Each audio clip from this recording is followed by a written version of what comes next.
Hello, जय हिंद साथियों। कैसे हैं आप सब लोग? आप सब लोगों का स्वागत है आपके अपने यूट्यूब चैनल जीएस गढ़ में। तो हम सब लोग घटना चक्र का भूगोल कर रहे हैं और लाइन बाय लाइन कर रहे हैं, पूरा लाइन बाय लाइन। तो आप सब लोग भी जुड़ने का प्रयास करिए। इससे पहले हम सब लोग घटना चक्र में जो है, इससे पहले बहुउद्देश्य नदी घाटी परियोजना पढ़ लिए थे, नहरें सब पढ़ लिया। आज जो हम सब लोग कृषि के बारे में पढ़ेंगे, जो कि काफ़ी महत्वपूर्ण होता है कृषि के बारे में। तो चलिए हम सब लोग स्टार्ट करते हैं कृषि के बारे में। अगर आप सब लोगों को ये वीडियो अच्छा लगता है तो कृपया लाइक, शेयर और सब्सक्राइब जरूर करें और अच्छे अच्छे कमेंट करके हमको प्रोत्साहित करें। तो चलिए हम सब लोग स्टार्ट करते हैं। बताइए, कृषि भारत की अर्थव्यवस्था में कृषि की अहम भूमिका है। भारत की अर्थव्यवस्था में क्या है? मतलब कृषि की अहम भूमिका होती है। भारत की आर्थिक समीक्षा 2017-18 के अनुसार देश की आबादी का 49% कृषि क्षेत्र से रोजगार प्राप्त करता है। देश की आबादी का कितना प्रतिशत रोजगार प्राप्त करता है कृषि से? 49% कृषि से रोजगार प्राप्त करता है, ठीक ना। अच्छा ये बताइए, जबकि आर्थिक समीक्षा 2020-21 के अनुसार, ये जो 2017-18 के अनुसार 49% था, लेकिन आर्थिक समीक्षा 2020-21 के अनुसार देश का लगभग 54.6%, कितना 54.6% कार्य बल कृषि एवं संबंध क्षेत्र संलग्न है, ठीक है।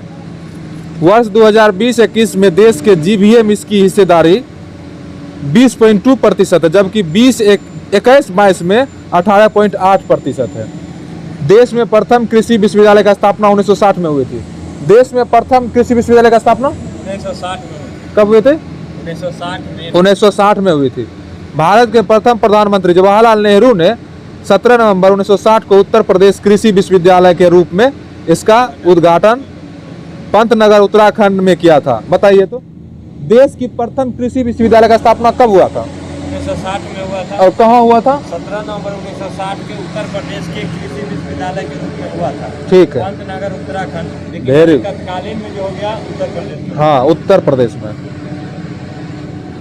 बाद में इसका नाम गोविंद बल्लभ पंत कृषि एवं प्रौद्योगिकी विश्वविद्यालय कर दिया गया था। बाद में इसका नाम क्या कर दिया? गोविंद बल्लभ पंत कृषि और प्रौद्योगिकी विश्वविद्यालय कर दिया गया। भारत में 15 कृषि जलवायु क्षेत्र है। भारत में कितना कृषि जलवायु क्षेत्र है?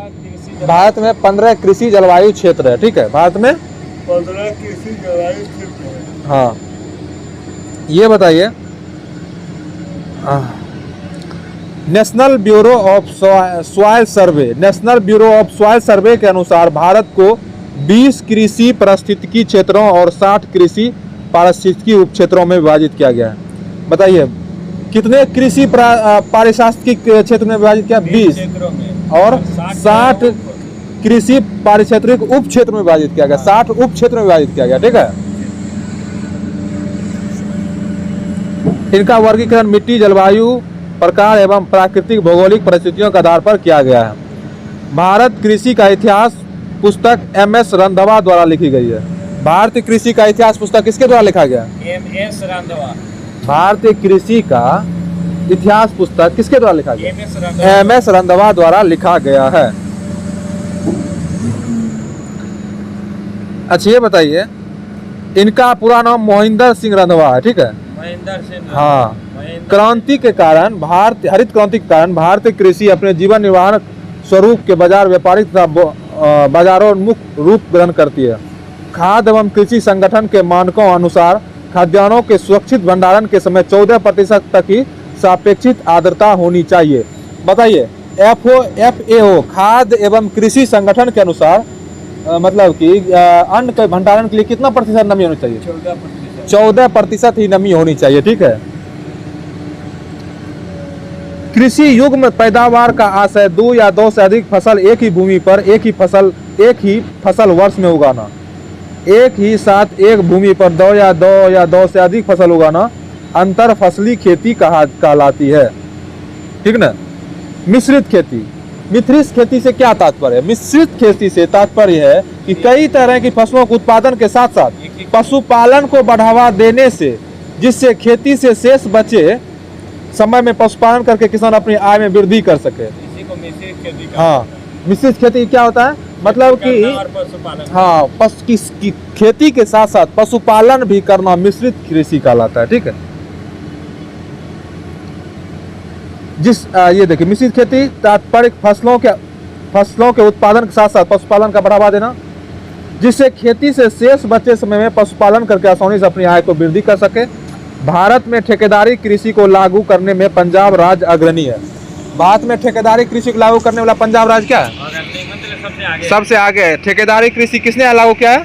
ठेकेदारी कृषि पंजाब राज्य ने लागू किया है। ठीक है। सिक्किम पूर्वोत्तर में स्थित एक पहाड़ी प्रदेश है। यहाँ का अधिकांश भूभाग जंगलों से घिरा है। इस राज्य की कुल भूमि मात्र 10% से भी कम कृषि कार्य हेतु उपलब्ध है। यहाँ पर औसत वार्षिक वर्षा 125 सेंटीमीटर है। ठीक ना। सिक्किम औसत वार्षिक वर्षा कितना होती है? 125। इसके विपरीत उत्तर प्रदेश, पंजाब, हरियाणा प्रमुख अन्न उत्पादक राज्यों में से एक है। इसके अतिरिक्त क्या है बताइए? देखिए सिक्किम तो बहुत कम है, लेकिन इसके अतिरिक्त उत्तर प्रदेश, पंजाब, हरियाणा मतलब कृषि उत्पादनों में उच्च। मतलब हाँ। है बहुत ही। देश के कुल खाद्यान्न उत्पादन में उत्तर प्रदेश का अंशदान सर्वाधिक है। उत्तर प्रदेश का क्या है? सर्वाधिक अंशदान है। भारत में वर्ष 2016-17 के कृषि मंत्रालय के नवीनतम आंकड़ों के अनुसार शुद्ध बुआई क्षेत्र 45.22%, वन क्षेत्र 23.3% एवं अन्य क्षेत्र 31.42% है। बताइए बुआई क्षेत्र कितना है? 45.22% बुआई क्षेत्र है और वन क्षेत्र 23.36% और अन्य क्षेत्र अगर देखा जाए तो 31.42% है। ठीक है। विश्व में शीर्ष 10 चावल उत्पादक देशों में चीन पहले तथा भारत द्वितीय स्थान पर आता है। चावल उत्पादक में चावल उत्पादन प्रथम स्थान चीन, द्वितीय स्थान भारत। भारत में खाद्यान्न के सकल क्षेत्र में लगभग 34.88% भाग पर चावल की कृषि की जा रही है। वर्ष 2019-20 के आंकड़ों के आधार पर भारत में सर्वाधिक उर्वरक उपभोग करने वाले 5 राज्यों में क्रमशः उत्तर प्रदेश, महाराष्ट्र, मध्य प्रदेश, पंजाब, कर्नाटक। मतलब सर्वाधिक उर्वरक जो है ना NPK शब्द होता है, मतलब उर्वरक खाद सबसे ज्यादा कौन स्टेट? उत्तर प्रदेश, महाराष्ट्र, मध्य प्रदेश, पंजाब और कर्नाटक। ये सबसे ज्यादा उर्वरक का यूज करता है। महाराष्ट्र, मध्य प्रदेश, कर्नाटक, पंजाब सबसे ज्यादा उर्वरक का प्रयोग करता है। वर्ष 2019-20 के आंकड़ों के आधार पर किलोग्राम प्रति हेक्टेयर की दृष्टि से सर्वाधिक उर्वरक उपभोग करने वाला 5 राज्य क्रमशः बिहार, पंजाब, हरियाणा, तेलंगाना, आंध्र प्रदेश। प्रति हेक्टेयर अगर उर्वरक के बारे में पूछा जाए ना तो सबसे ज्यादा बिहार, पंजाब, हरियाणा, तेलंगाना, आंध्र प्रदेश और केंद्र शासित प्रदेश में कौन? पांडिचेरी। ठीक ना। भारत में बीज ग्राम संकल्पना का मुख्य उद्देश्य एक समान विचारों वाले किसानों को स्वयं सहायता समूह के एक साथ प्रशिक्षण प्रदान करना, जिससे कि वे अपने पसंद के फसलों के बीजों को उत्पत्ति करने के साथ काम कर सके, जिससे स्वयं तथा साथी किसानों को बीजों का जरूरतों को उचित समय और सस्ती कीमत पर पूरा किया जा सके। एक मार्ग केंद्र सरकार द्वारा प्रायोजित योजना जो कृषि उत्पाद अधिनियम 1937 के अंतर्गत कृषि और संबंध उत्पादों के ग्रेडिंग और मानकीकरण को प्रोत्साहित करती है। अच्छा बताइए तो मृदा स्वास्थ्य कार्ड योजना द्वारा सतत मिट्टी की उर्वरता सुधारने, प्रधानमंत्री ग्राम सिंचाई योजना के माध्यम से पानी की बढ़ी हुई क्षमता तथा सिंचाई के लिए उपयोग में सुधार करने, परंपरागत कृषि विकास योजना के द्वारा जैविक खेती को समर्थन और किसानों का आय में वृद्धि, एकीकृत राष्ट्रीय कृषि बाजार के सृजन को समर्थन जैसे कई कदम उठाए गए।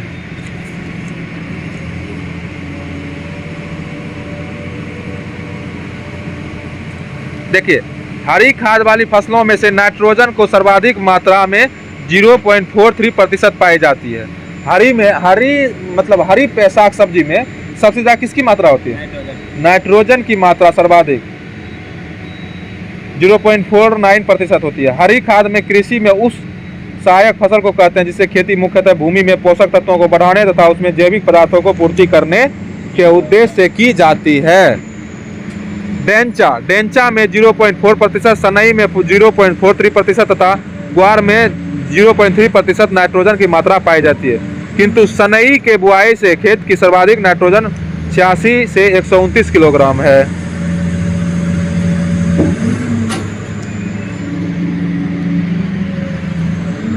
पार्टीशन के संबंध में जल उर्वरक को घोलकर सिंचाई से है। इस पार्टीशन का संबंध किससे है?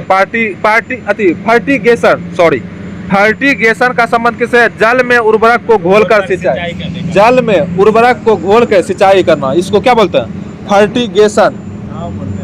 मतलब जल में उर्वरक को घोल दिया, उसके बाद सिंचाई कर दिया, उसको क्या बोलते हैं? फर्टिगेशन। इस विधि से जल में आवश्यकता अनुसार रसायन मिलाकर उसकी क्षारीयता का नियंत्रण किया जा सकता है। ठीक है ना।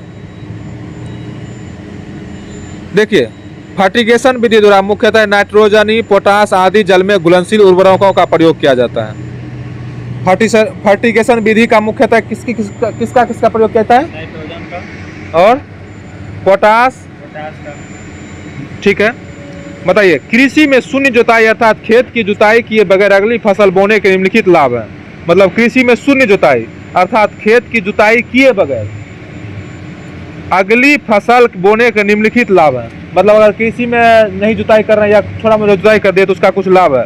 फसल लागत में कमी आती है, जैसे कि अगर हम खेत बोएंगे, अगर जुताई करके बोते हैं तो फसल लागत में ज़्यादा वृद्धि हो जाएगा, मतलब उसमें ज़्यादा पैसा लग जाएगा। अगर नहीं बोते हैं, अति जोतते हैं, तो उसमें कम पैसा लगेगा। पिछली फसल के अवशेष को खेत में छोड़ दिया जाता है, पिछली फसल को अवशेष को खेत में छोड़ दिया जाता है, जिससे वह सारा खाद बनता है। इससे उर्वरक उपभोग में भी कमी आती है। धान को नर्सरी बनाने के बजाय सीधे बुआई से समय और श्रम का भी बचाव होती है। फसलों द्वारा वायुमंडल से अवशोषित कार्बन डाइऑक्साइड मृदा में मिल जाती है, जिससे वायुमंडल से कार्बन पृथक्करण होता रहता है। भारत में पारिस्थितिक अनुकूल कृषि में विकल्पगत सभी विषयों को अपनाया गया है। इसमें सिम्ब आधिक्य से प्राकृतिक रूप से मृदा की उर्वरा शक्ति बढ़ती है। टेंसियोमीटर फसल सिंचाई की जरूरत को बताता है। फसल सिंचाई की जरूरत को कौन बताता है? टेंसियोमीटर। मतलब कि इस फसल में सिंचाई लगेगा, इससे कौन बताता है? टेंसियोमीटर। भारत के योजना आयोग ने 1989 में मृदा, वर्षण, तापमान, उच्चावच, जल संसाधन आदि कृषि जलवायु कारकों को समानता के आधार पर भारत को 15 वृहत कृषि जलवायु प्रदेशों में विभाजित किया है। राष्ट्रीय कृषि आयोग ने वर्ष 1971 में देश को 127 कृषि जलवायु प्रदेशों में विभाजित किया। बताइए, राष्ट्रीय कृषि आयोग ने कितने कृषि जलवायु प्रदेशों में विभाजित किया? 127। मतलब राष्ट्रीय कृषि आयोग ने 1971 में देश को कितने कृषि जलवायु प्रदेशों में विभाजित किया है? 127। 1971 में दिया था 127। ठीक है। अब जो है देखिए, हम सब लोग इसका जो ना क्वेश्चन आंसर करते हैं। ठीक है,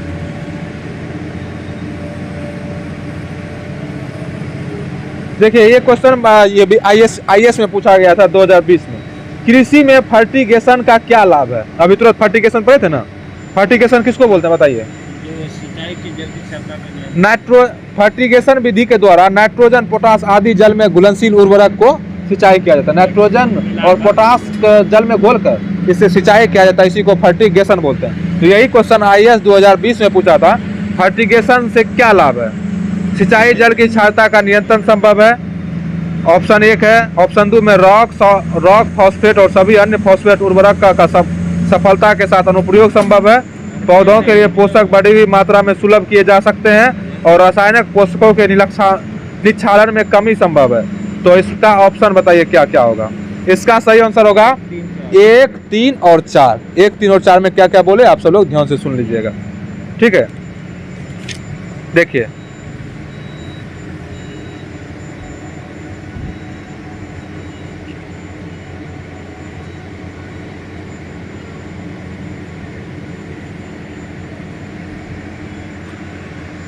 हाँ, देखिए तो अब देखिए आगे का क्वेश्चन है। भारतीय कृषि का इतिहास किसने लिखा? बताइए। भारत कृषि का इतिहास किसने लिखा? एम रंधावा। एम.एस. रंधावा ने भारतीय, हाँ मतलब कि मोहिंदर सिंह रंधावा ने भारतीय कृषि के इतिहास किताब लिखने का काम किया है। अच्छा बताइए तो, अभी तुरंत बताए हैं। भारत में देश में एग्रो इकोलॉजिकल क्षेत्र हैं कितना बताइए? 20 गो। अभी बताए थे ना। पी सेनगुप्ता और जी सादस्यक ने भारत को कितने लघु कृषि प्रदेशों में बांटा था? 60 में देश में प्रथम कृषि विश्वविद्यालय का स्थापना किस वर्ष हुई? 1960 में हुई। देश में प्रथम कृषि विश्वविद्यालय का स्थापना पूछेगा। प्रधानमंत्री जवाहरलाल नेहरू ने उत्तर प्रदेश में। देश का पहला कृषि विश्वविद्यालय क्या है बताइए, कौन है? ये है GBPAU पंतनगर में, ठीक ना। भारत में प्रथम कृषि विश्वविद्यालय का स्थापना कब हुई थी? 1960 में। और ये जो क्वेश्चन है अब की बार जो पढ़ रहे हैं IAS में पूछा था 1994 में, ये क्वेश्चन है, यदि खाद्यान्नों का संरक्षित संग्रह सुनिश्चित करना हो तो कटाई के समय उनका आर्द्रता अंश कितने प्रतिशत से अधिक नहीं होनी चाहिए? 14% से नहीं होना चाहिए।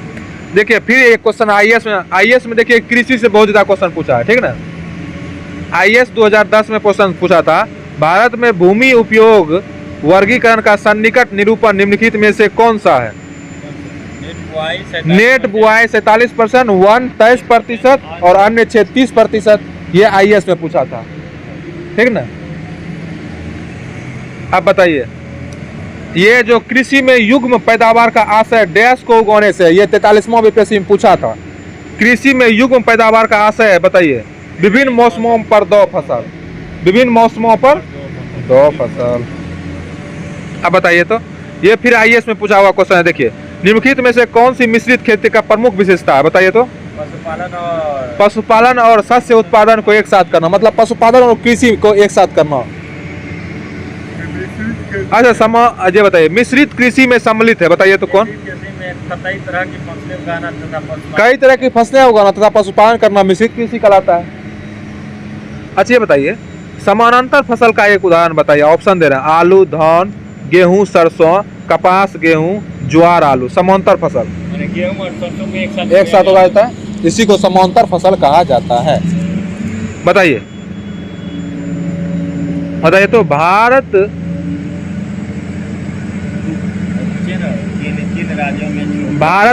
कृषि में निम्न उत्पादक का कारण है? आवश्यकता से अधिक लोगों को कृषि कार्यों में लगा रहना, जोत को छोटा आकार, उत्पादन की पिछड़ी तकनीकी, उपयुक्त सभी। निम्न राज्यों में डैश को छोड़कर सभी में कृषि का प्रतिशत काफी अधिक है। ऑप्शन दे रहे हैं, पंजाब, हरियाणा, उत्तर प्रदेश, सिक्किम। सबसे क्या है? कम है। कृषि भूमि का प्रतिशत सबसे कम है। सिक्किम में सबसे कम है 10%। बताइए, निम्नलिखित में से कौन सा भारतीय कृषि के निम्न उत्पादकता का कारण नहीं है? ऑप्शन है, जनसंख्या का दबाव, प्रचंड बेरोजगारी, सहकारी कृषि, भू जोत का छोटा आकार। मतलब निम्नलिखित में से कौन सा भारतीय कृषि की निम्न उत्पादकता का कारण नहीं है? तो इसका सही आंसर सहकारी कृषि। अच्छा ये बताइए, भारत में संकाय मतलब चालू जोतों का सबसे बड़ा औसत आकार कहाँ में है? पंजाब, गुजरात, मध्य प्रदेश, राजस्थान। तो इसका आंसर हो जाएगा राजस्थान।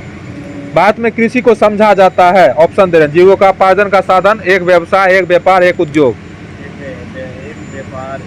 जीविकोपार्जन का साधन इसका सही आंसर। देखिए, भारत में रासायनिक उर्वरकों को 2 बड़े उपभोक्ता हैं। ऑप्शन दे रहे हैं, आंध्र प्रदेश, महाराष्ट्र, पंजाब, हरियाणा, पंजाब, उत्तर प्रदेश, आंध्र प्रदेश। उत्तर प्रदेश और आंध्र प्रदेश। वेरी गुड, सही आंसर उत्तर प्रदेश, आंध्र प्रदेश। निम्नलिखित हरी खाद वाली फसलों में से किसमें नाइट्रोजन की मात्रा सर्वाधिक पाई जाती है? बोरा में। लोबिया जिसको बोलते हैं। बताइए, नई सुधारी गई उसर में हरी खाद के लिए उपयुक्त फसल है? लोबिया फसल है। संतुलित उर्वरकों प्रयोग किए जाते हैं। ऑप्शन दे रहे हैं, उत्पाद बढ़ाने के लिए, खाद की गुणवत्ता उन्नत करने के लिए, भूमि की उत्पादकता बनाए रखने है। तो आप सही बताइए क्या? सभी सही है इसका। दक्षिण भारत में उच्च कृषि उत्पादकता का क्षेत्र पाया जाता है। केरल तट पे, तमिलनाडु तट में, तेलंगाना में और विदर्भ में। बताइए, तमिलनाडु तट पे। अच्छा बताइए, पूर्ण भारण योग्य और भूमि जल संसाधन में सबसे संपन्न राज्य कौन है? उत्तर प्रदेश। अच्छा बताइए, हरित खेती में सन्निहित है। ऑप्शन दे रहे हैं, जैविक खेती एवं बागवानी पर जोर, बागवानी तथा पुष्प कृषि पर ध्यान केंद्रित करते समय कीटनाशकों और रासायनिक उर्वरकों से बचाव, समेकित कीट प्रबंधक, समेकित पोषक पदार्थ आपूर्ति एवं समेकित प्राकृतिक संसाधन प्रबंधन। यही सही आंसर है, सी नंबर। बताइए तो, भारतीय कृषि और वैश्वीकरण के प्रभाव के संदर्भ निम्नलिखित में से कौन सा व्याख्या असत्य। ऑप्शन दे रहे हैं, जलवायु परिवर्तन, नगद फसलों पर बल, आय समानता में वृद्धि, आर्थिक सहायता में कटौती। जलवायु परिवर्तन। एक मार्क क्या है बताइए, एक मार्क क्या है? एक मार्क है गुणवत्ता गारंटी की मोहर है। एक मार्क क्या है? गुणवत्ता गारंटी की मोहर। हाँ, देखिए लास्ट क्वेश्चन है, भारत में सीमांत कृषि भूमि जोत का आकार है बताइए। लगभग ये हो जाएगा 1 हेक्टेयर से कम। सीमांत, भारत में सीमांत कृषि भूमि जोत का आकार है 1 हेक्टेयर से कम। इसका अब ये कृषि हो गया। अब इसमें हम हरित क्रांति पढ़ते हैं, ठीक है? क्या पढ़ते हैं? हरित क्रांति। देखिए ये थोड़ा सा अच्छा टॉपिक है, इसको ध्यान से पढ़िए। बताइए विश्व में हरित क्रांति का जनक किसको बोला था? नॉर्मन बोरलॉग को। विश्व में हरित क्रांति का जनक नॉर्मन बोरलॉग को था। इसका जन्म 25 मार्च 1914 को अमेरिका के आईओवा प्रांत में हुआ था। इसका मार्ग कहाँ हुआ था? अमेरिका में हुआ था। और मैक्सिको इसका कर्म क्षेत्र था। मैक्सिको इसका मतलब जन्म हुआ अमेरिका में और इसका कर्म भूमि मैक्सिको में। किसका? नॉर्मन बोरलॉग का। इसके द्वारा विकसित गेहूं की उच्च उत्पादकता वाली प्रजातियों से भारत, पाकिस्तान, मैक्सिको सहित अनेक देशों में गेहूं का उत्पादन 2 गुना हो गया। मतलब भारत, पाकिस्तान, मैक्सिको में गेहूं का उत्पादन 2 गुना हो गया नॉर्मन बोरलॉग के कारण। ठीक ना? बोरलॉग विश्व के उन 7 व्यक्तियों में शामिल है जिन्हें नोबेल पुरस्कार, अमेरिकी राष्ट्रपति का मेडल ऑफ फ्रीडम तथा कांग्रेसनल गोल्ड मेडल तीनों ही प्राप्त हुए हैं। मतलब कि इसको जो नॉर्मन बोरलॉग को 3 चीज प्राप्त हुआ। एक तो नोबेल पुरस्कार मिला है, अमेरिकी राष्ट्रपति का मेडल ऑफ फ्रीडम मिला है और कांग्रेसनल गोल्ड मेडल तीनों मिला है। और ऐसा सिर्फ 7 व्यक्ति को ही मिला है। ठीक ना? बोरलॉग को वर्ष 2006 में भारत का पद्म विभूषण सम्मान भी प्रदान किया गया। बताइए बोरलॉग को पद्म विभूषण कब दिया गया था? 2006 में। 2006 में जिंदा था तो हो सकता है मरने के बाद भी दिया होगा, और इसमें तो स्पष्ट नहीं किया है। ठीक ना? बताइए पद्म विभूषण तो मरणोपरांत भी दिया जाता है। भारत में हरित क्रांति का पिता किसको बोला जाता है? MS स्वामीनाथन को। और विश्व में नॉर्मन बोरलॉग को। हाँ, अच्छा ये बताइए इनके नेतृत्व में सफलतापूर्वक भारत में गेहूं की उच्च उत्पादक प्रजातियों का विकास किया गया, जिसके बाद से भारत में उच्च उत्पादक बीजों का प्रयोग प्रारंभ हुआ। इसके अतिरिक्त उर्वरकों का अधिक प्रयोग एवं सिंचाई सुविधाओं के पर्याप्त विकास पर भी विशेष बल दिया गया। भारत में उन्नत बीजों के प्रयोग कार्यक्रम की शुरुआत संयुक्त राज्य अमेरिका आधारित रॉकफेलर फाउंडेशन के सहयोग से की गई है। बताइए भारत में उन्नत बीजों के प्रयोग का कार्यक्रम किसके सहयोग से हुआ है? मतलब संयुक्त राज्य अमेरिका के द्वारा। किस फाउंडेशन के? रॉकफेलर फाउंडेशन के सहयोग से भारत में जो है ना उन्नत बीजों के प्रयोग का कार्यक्रम हुआ। मतलब कौन उन्नत बीज है उसका प्रयोग किया गया? कहाँ? अमेरिका में। भारत में हरित क्रांति का प्रथम चरण 1966 से 1981। हरित क्रांति का प्रथम चरण 1966 से चला। भारत इस चरण प्रथम चरण में से हरियाणा, पंजाब और पश्चिम उत्तर प्रदेश। प्रथम चरण में कहाँ? पंजाब, हरियाणा, पश्चिम उत्तर प्रदेश। हरियाणा, पंजाब और पश्चिम उत्तर प्रदेश में लागू किया गया। इसका द्वितीय चरण 1981 से 1995। हरित क्रांति का द्वितीय चरण 1995। हाँ, अब दिमाग था। और तीसरा चरण 1995 से प्रारंभ हुआ। और तीसरा चरण 1995 से शुरुआत हुआ और देश के सभी क्षेत्रों तक विस्तृत कर दिया गया। भारत में हरित क्रांति का उत्पादक एवं उत्पादकता दोनों में सर्वाधिक लाभ गेहूं की फसल को प्राप्त हुआ। हरित क्रांति के प्रारंभ से पूर्व देश में जहां 12.3 मिलियन टन प्राप्त गेहूं का उत्पादन हो रहा था, वहीं 2001 में 69.68 मिलियन टन तक हो गया। मतलब जब हरित क्रांति नहीं था तो 12.3 मिलियन हो था, और जब हरित क्रांति आया तो लगभग 69 मिलियन टन उत्पादन होने लगा। और वर्ष 2020-21 में 109.5 मिलियन टन हो गया। 20-21 में 109.5 मिलियन टन। नहीं लग रहा आपको? यदि यह वृद्धि मुख्यतः प्रति हेक्टेयर उपज में वृद्धि के कारण था। गेहूं के उपरांत हरित क्रांति का सर्वाधिक प्रभाव किस पर पड़ा? चावल की खेती पर पड़ा। गेहूं के बाद चावल पर पड़ा। हरित क्रांति में मुख्य पादप मैक्सिकन प्रजाति का गेहूं था, क्योंकि नॉर्मल बोरलॉग कहाँ का था?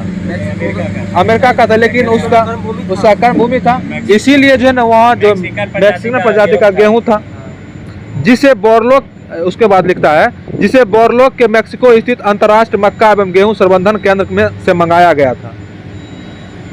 2020-21 तक हरित क्रांति के फलस्वरूप गेहूं की पैदावार प्रति हेक्टेयर 3464 किलोग्राम प्रति हेक्टेयर तक पहुंच गया। 20-21 में 3464 किलोग्राम प्रति हेक्टेयर तक पहुंच गया। भारत में वर्ष 1965 के बाद उच्च उत्पादन देने वाले किस्म के बीजों उर्वरक, सिंचाई और तकनीकी प्रयोग को बढ़ावा देने, बाजार तथा पहुंच सुनिश्चित करने के लिए ग्रामीण सड़कों और विपणन कार्यों को बढ़ावा देने के लिए ही हरित क्रांति के नाम से जाना जाता है। 28 जुलाई 2000 को केंद्र सरकार ने नई राष्ट्रीय कृषि नीति को घोषणा की। मतलब कब राष्ट्रीय कृषि नीति घोषणा किया था? 28 जुलाई 2000 को। 28 जुलाई 2000 को केंद्र सरकार ने नई राष्ट्रीय कृषि नीति की घोषणा किया। इस नीति के तहत इंद्रधनुष क्रांति की परिकल्पना प्रस्तुत की गई थी। इस नीति के तहत किसका प्रस्तुत किया गया था? इंद्रधनुष क्रांति की परिकल्पना प्रस्तुत किया था।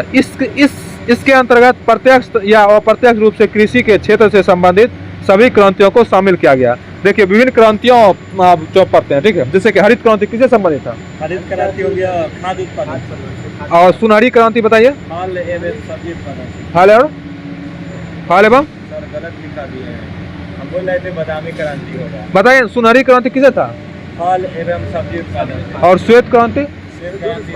दूध क्रांति, दूध उत्पादन। नीली क्रांति? और लाल क्रांति? लाल मांस और टमाटर से। और काली क्रांति? पेट्रोलियम से। हाँ। और गोल क्रांति आलू से। और पीली क्रांति तिलहन से। और गुलाबी क्रांति मांस, झींगा, मछली, प्याज उत्पादन से। अच्छा ये बताइए, भारत में सर्वप्रथम जीबी पंत कृषि एवं प्रौद्योगिकी विश्वविद्यालय पंतनगर द्वारा जीरो टील बीज एवं उर्वरक ड्रिल का विकास किया गया था। टीलेज पद्धति के अनुसार बिना जुताई किए कई सालों तक खेती की जा सकती है। टीलेज पद्धति के अनुसार बिना जुताई किए हुए कई सालों तक खेती की जा सकती है। बताइए तो, कई सालों तक बीज का रोपण होता है। हाँ, कई के अनुसार से आप कई साल खेती करें। मतलब टीलेज पद्धति के अनुसार बिना जुताई का हम सब लोग खेती कर सकते हैं। अब हम सब लोग इसका क्वेश्चन आंसर करते हैं। बताइए, हरित क्रांति की नई कृषि व्यूह रचना का परिणाम था जो 20वीं सदी में प्रारंभ की गई थी। हरित क्रांति नई कृषि व्यूह रचना का परिणाम था जो 20वीं सदी में प्रारंभ की गई थी। तो ऑप्शन है 5वें दशक के दौरान, 7वें दशक के दौरान, 6वें दशक के दौरान, 8वें दशक के दौरान। 7वें दशक। इसका सही आंसर होगा 7वें दशक के दौरान। सदाबहार क्रांति भारत के कृषि उत्पादन बढ़ाने के लिए प्रयोग में लाई गई है MS स्वामीनाथन द्वारा। भारत में वही लाया। ये सब हो गया है। नॉर्मन अर्नेस्ट बोरलॉग जो हरित क्रांति के जनक माने जाते हैं, किस देश से हैं? ये आपका संयुक्त राज्य अमेरिका। संयुक्त राज्य अमेरिका का। विश्व में हरित क्रांति का जनक? विश्व में यही बोरलॉग। हरित क्रांति से गहरा संबंध रहा है किसका? स्वामीनाथन का। ऑप्शन से में स्वामीनाथन भारत में। अच्छा ये बताइए, हरित क्रांति का संबंध है मोटे अनाज के उत्पादन से, तिलहन उत्पादन से, गेहूं के तिलहन से। गेहूं के उत्पादन से यानी खाद्य उत्पादन से। ऐसा ऑप्शन के अनुसार गेहूं के उत्पादन। स्वतंत्रता प्राप्ति के बाद से भारत ने सर्वाधिक प्रगति की है गेहूं के उत्पादन में। हरित क्रांति में प्रयुक्त मुख्य पादप कौन सा था? यही मैक्सिकन गेहूं। हरित क्रांति के फलस्वरूप गेहूं के प्रति एकड़ उत्पादन का रिकॉर्ड अंक था 2000 किलोग्राम। 2000 किलो। हाँ। अच्छा ये बताइए, ये क्वेश्चन 48वां और 52वां बीपीएससी में पूछा है। दिए गए कूट के सहायता से हरित क्रांति के घटक चुनिए। ऑप्शन है उच्च उत्पादन देने वाले किस्म के बीज, सिंचाई, ग्रामीण विद्युतीकरण, ग्रामीण सड़कों और विपणन कूट। सब सही है, इसमें सब सही है, इसलिए कि सब रहेगा तब ना हरित क्रांति का विकास हो जाएगा। अच्छा ये बताइए, सूची 1 और सूची 2 में मिलान करने को बोलता है। बताइए, खाद उत्पादन में वृद्धि हरित क्रांति, और दूध उत्पादन में श्वेत क्रांति, और मत्स्य उत्पादन में नीली क्रांति, और उर्वरक में गुलाबी क्रांति किससे संबंधित है? बताइए तो। गुलाबी क्रांति मछली, झींगा, टमाटर, मांस, प्याज। प्याज। बताइए, काली क्रांति। काली क्रांति आपका हो गया से पेट्रोल से। तेल क्रांति, हाँ, कच्चा के तेल उत्पादन से। ये देखिए क्वेश्चन 60 और 62 बीपीएससी में पूछा है। पूछ दिया है। हाँ, बिल्कुल क्वेश्चन है। काली क्रांति किससे संबंधित है? मसाला क्रांति किससे संबंधित है? सॉरी, मसाला संबंधित किससे है? क्या? बादामी क्रांति से। कौन चीज बोले? बादामी क्रांति किससे संबंधित है? मसाला। बताइए। हाँ, बताइए तो। निम्नलिखित में से कौन सा एक भारत में नीली क्रांति से संबंधित है? पुष्प कृषि, रेशम उत्पादन, मत्स्य पालन, बागवानी। मत्स्य पालन। नीली क्रांति किससे संबंधित है? नीली क्रांति मछली उत्पादन से। मत्स्य पालन से। बताइए, जीरो टील बीज एवं उर्वरक ड्रिल विकसित किया गया था। हाँ, यहाँ पे किया गया था। जीबी पंत कृषि एवं प्रौद्योगिकी विश्वविद्यालय पंतनगर में। पहले उत्तराखंड का हिस्सा था, अब तो है उत्तर प्रदेश। पहले उत्तराखंड का था, हाँ। अब उत्तर प्रदेश हो गया है। अच्छा बताइए, निम्नलिखित में से कौन कृषि क्रांति के संदर्भ में सही सुमेलित नहीं है? ऑप्शन दे रहे हैं। सफेद दूध, सही है, सही है। हरा अनाज, सही है, सुनहरा उद्यान, सही है। नीला मुर्गी पालन। नहीं, गलत है। नीली क्रांति। नीली क्रांति आपका हो गया मांस हो गया, मछली। अच्छा बताइए, निम्न में से कौन सी एक फसल व्यापारिक नहीं है? ऑप्शन दे रहे हैं। गन्ना, कपास, केला, बाजरा। बजरा, बजरा इसमें व्यापारिक फसल नहीं है। कौन है? बाजरा एक व्यापारिक फसल नहीं है। बाजरा जो है एक व्यापारिक फसल नहीं है। अब हम सब लोग रबी की फसलें पढ़ते हैं, ठीक ना? रबी फसल। रबी फसल भारत के विभिन्न भागों में पारिस्थितिकीय अंतर के कारण भिन्न भिन्न प्रकार के फसल चक्र अपनाए जा रहे हैं। जैसे पंजाब, हरियाणा, पश्चिम उत्तर प्रदेश में धान की, गेहूं आदि। भारत में 3 शस्य ऋतुएं हैं जो इस प्रकार की रबी फसल, खरीफ फसल एवं जायद फसल, ठीक ना? रबी फसल को शीत ऋतु में अक्टूबर से नवंबर के मध्य बोया जाता है। जैसे अभी बोआ गया है, रबी फसल को शीत ऋतु में बोया जाता है। रबी फसल को शीत ऋतु में बोया जाता है। किसका बताइए? इसका अक्टूबर से नवंबर के लिए। अक्टूबर से नवंबर में बोया जाता है। रुकिए अभी रुकिए। शीत ऋतु में अक्टूबर से नवंबर के मध्य बोया जाता है और ग्रीष्म ऋतु में मार्च अप्रैल के मध्य काटा जाता है। इसमें बहुत आदमी कंफ्यूजन करता है। बताइए, रबी फसल को अक्टूबर नवंबर में बोया जाता है। अक्टूबर नवंबर में बोया जाता है। मार्च शीत अक्टूबर ऋतु में, में मार्च अप्रैल में काटा अक्टूबर जाता है। नवंबर को बोया जाता है और ग्रीष्म ऋतु में मार्च अप्रैल को काट दिया जाता है। रबी की मुख्य फसलें हैं गेहूं, जौ, चना, मटर, सरसों, मसूर, आलू। रबी की फसल बताइए। गेहूं, जौ, चना, मटर में आलू। गेहूं, जौ, चना, मटर, आलू, सरसों, मसूर। रबी की फसलें देश की विस्तृत भाग में बोई जाती है। शीत ऋतु में शीतोष्ण पश्चिमी विक्षोभ से होने वाली वर्षा इन फसलों के अधिक उत्पादन में सहायक होती है। गेहूं भारत की दूसरी सबसे महत्वपूर्ण खाद्यान्न फसल है। चावल के बाद में गेहूं आता है। गेहूं के बाद चावल आता है। दूसरी बोले ना। हाँ, अच्छा ठीक है। यह देश के उत्तर और उत्तर पश्चिमी भागों में पैदा की जाती है। भारत में गेहूं की कृषि के लगभग 10 डिग्री से 25 डिग्री तापमान पर लगभग 50 से 75 सेंटीमीटर गेहूं के उत्पादन के 10 डिग्री से 25 डिग्री सेंटीग्रेड और वर्षा 10 से 75 डिग्री मतलब 10 से 75 सेंटीमीटर वार्षिक वर्षा की आवश्यकता होती है। ठीक है। आर्थिक समीक्षा 2020-21 के अनुसार भारत में गेहूं का 31.6 मिलियन हेक्टेयर क्षेत्र पर की गई है। गेहूं की कुछ प्रमुख किस्में हैं जैसे सोनालिका हो गया, अर्जुन हो गया, कुंदन हो गया, अमर हो गया, भवानी हो गया, चंद्रिका हो गया, देश रत्न हो गया, कंचन हो गया, गोमती हो गया। देश रत्न, कंचन, गोमती, चंद्रिका ये सब किसका किस्म है? गेहूं का किस्म है। भारत में गेहूं के उत्पादक को बढ़ाने के लिए कृषि वैज्ञानिकों द्वारा गेहूं की बौनी प्रजातियों का विकास किया गया है, जिनमें लरमा रोजा 64A, सोनारो 63, सोनारो 64, मेयो 64 और S227 का प्रशिक्षण देश के गेहूं उत्पादन राज्यों में किया गया है। ठीक ना। नोरिन 10 गेहूं में बौनेपन का जीन है। नोरिन 10 क्या है? गेहूं में बौनेपन का जीन है। और मैक्रोनी गेहूं असंचित परिस्थितियों अथवा सूखा प्रभावित क्षेत्रों के लिए सर्वाधिक उपयुक्त है। कल्याण सोना गेहूं के एक उन्नत किस्म है। रस्ट गेहूं की फसल का रोग है। रस्ट क्या है? यह 3 प्रकार का होता है, पीला रस्ट, भूरा रस्ट और काला कीट। मतलब पीला कीट, भूरा कीट और काला कीट। करनाल बंट गेहूं की एक कवक जनित रूप बीमारी है। करनाल बंट करनाल जंट कैसा है? हाँ, जनित बीमारी है। यह रोग टीलेटिया इंडिका नामक कवक से होता है। सर्वप्रथम इस रोग की पहचान वर्ष 1931 ईस्वी में हुई थी। ट्रिटिकेल गेहूं एवं राई के मध्य संकर का प्रतिफल है। भारत में गेहूं का सर्वाधिक उत्पादन उत्तर प्रदेश में होता है। इस दृष्टि से मध्य प्रदेश एवं पंजाब का क्रमशः दूसरा एवं तीसरा। गेहूं का उत्पादन भारत में सबसे ज्यादा उत्तर प्रदेश, दूसरा स्थान पर, तीसरा पंजाब, पंजाब। तीसरा मध्य प्रदेश। उत्तर प्रदेश में अधिकतम क्षेत्रफल वाली फसल पद्धति धान गेहूं है।